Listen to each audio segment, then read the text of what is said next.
கழகத்தின் கரங்களை வலு சேர்க்கும் கழக பொதுச் செயலாளர் அண்ணன் ஆனந்த் அவர்களுக்கும், கழக கொள்கைகளை மாநிலம் முழுவதும் கொண்டு சேர்க்கும் மாநில நிர்வாகிகளுக்கும், தமிழக வெற்றி கழக பொக்கிஷங்களாகவும் தலைவர் தளபதி அவர்கள் கண்டெடுத்த முத்துக்களான கழக மாவட்ட செயலாளர்களுக்கும், வாக்காளர் பட்டியல் சிறப்பு சீர்திருத்தத்தை கண்டித்து இந்த கண்டன ஆர்ப்பாட்டத்திற்கு வருகை தந்திருக்கும் அனைவருக்கும் மத்திய சென்னை மாவட்டத்தின் சார்பாக நிஷாந்தி தமிழரசனின் அன்பான வணக்கங்கள்.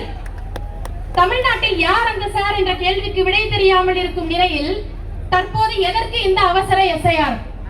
10 ஆண்டுகளுக்கு மேலாக ஆட்சியில் இருக்கும் பாஜக தமிழ்நாட்டில் தாமரையை மலர வைக்க வேண்டும் என்று திட்டம் தீட்டுகின்றதா என்ற கேள்வி தமிழ்நாட்டு மக்கள் மனதில் எழுந்துள்ளது. கோடிக்கணக்கான வாக்காளர்கள் இருக்கும் தமிழ்நாட்டில் வாக்காளர் பட்டியல் சிறப்பு சீர்திருத்தம் 30 நாட்களில் எப்படி சாத்தியமாகும்? வெளிநாட்டவர் ஊடுருவல் இருக்கிறது என பீகாரில் வாக்காளர் சிறப்பு சீர்திருத்தம் மேற்கொண்ட மாண்புமிகு மோடிஜி அவர்களே, உங்களால ஒருத்தரை கண்டுபிடிக்க முடிஞ்சதா? கள்ளத்தனம் செய்து ஆட்சியை பிடிச்சிட்டீங்க, கேட்டா ஜனநாயக முறைப்படி வெற்றி பெற்றோம்னு சொல்றீங்க. கொஞ்சம் வெயிட் பண்ணுங்க, எங்க ஜனநாயகன் வராரு, அப்ப தெரியும் எது உண்மையான ஜனநாயகன் என்று. தமிழ்நாட்டு மக்கள் முடிவு பண்ணிட்டாங்க, டெல்லியில இருக்கிற அந்த மோடியும் வேண்டாம், தமிழ்நாட்டுல டாடி டாடின்னு சொல்ற இந்த டாடி டாடியும் வேண்டாம் என்று. மக்களுக்கான நல்ல திட்டங்களை வரவேற்பதில் தமிழக வெற்றி கழகம் முதலில் ஆதரிக்கும். அதை தவிர்த்து நாட்டு மக்களுக்கு பாதிப்பு ஏற்படுத்தும் எந்த ஒரு செயல்பாட்டிற்கும் ஆட்சியாளர்கள் மட்டுமல்ல, அந்த ஆண்டவனை எதிரே நின்றாலும் தமிழக வெற்றி கழகம் குரல் கொடுக்கும் என்பதை இந்த நேரத்தில் பதிவு செய்து கொள்கிறேன். மாண்புமிகு மோடிஜி அவர்களே, என் வாக்கு என் உரிமை. பெற்ற குழந்தையை தாயிடம் இருந்து பிரிப்பதும் நாட்டு குடிமகனின் வாக்குரிமையை பறிப்பதும் ஒன்றுதான். தாங்கள் செயல்படுத்தும் அவசர வாக்காளர் பட்டியல் சிறப்பு சீர்திருத்த தமிழக வெற்றி கழகம் சார்பாக வன்மையாக கண்டிக்கின்றோம். உங்களோட அரசியல் நாடகத்திற்கு மறைமுகமாக ஆதரவு அளிக்கும் கோபாலபுரத்து அடிமைகளை அறிவாலயத்தின் கொத்தடிமைகளாக்கி சமூக நீதியை வளர்க்க மாண்புமிகு மன்னர் முத்துவேல் கருணாநிதி ஸ்டாலின் அவர்களே,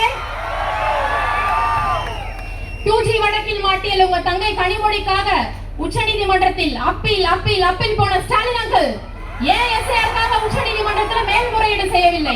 தமிழ்நாட்டு மக்களுக்கு தெரியும், நீங்க ஈடில மாட்டி மோடியிடம் மண்டியிட்ட வரலாறும் தெரியும். எஸ்ஐஆருக்கு எதிராக அனைத்து கட்சி கூட்டத்தை கூட்டிய சிஎம் சார், அப்புறம் எதுக்கு சார் உங்க கட்சிக்காரங்க பூத் லெவல் ஆபீசர் கூடவே சுத்திக்கிட்டு இருக்காங்க? எங்க தலைவர் சொன்ன மாதிரி பாசிச பாஜகவுடன் மறைமுக கூட்டா? எழுதி வைத்துக் கொள்ளுங்கள், 2026ஆம் ஆண்டு சட்டமன்ற தேர்தலில் 234 தொகுதிகளிலும் திமுக டெபாசிட் இழக்க போகிறது.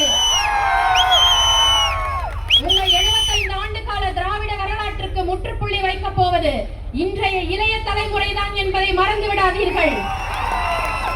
வந்தாரை வாழ வைக்கும் தமிழ்நாடு என்பது பழைய வரலாறு, நம்பி வந்தோரை வாழ வைத்தார் தளபதி என்பது புதிய வரலாறு. மக்களுக்கான நல்ல தீர்ப்பு கிடைக்க வேண்டும் என்று நாளைய தீர்ப்பில் நடித்த எங்கள் தலைவா, உங்களுக்கான தீர்ப்பு மக்கள் மன்றத்தில் எழுதப்பட்டு விட்டது. 1967இல் CN அண்ணாதுரை எனும் நான் என ஒலித்த குரல், 1977இல் MG ராமச்சந்திரன் எனும் நான் என ஒலித்த குரல், 2026இல்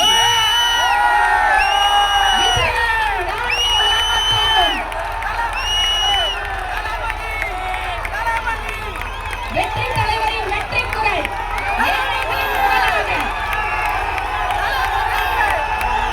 தொழிலாளர்களின் குரலாக, முதியோர்களின் குரலாக, பெண்களின் குரலாக, இளைஞர்களின் குரலாக, மாணவர்களின் குரலாக, ஒட்டுமொத்த தமிழக மக்களின் குரலாக தலைவர் தளபதி அவர்களின் குரல் சட்டசபையில்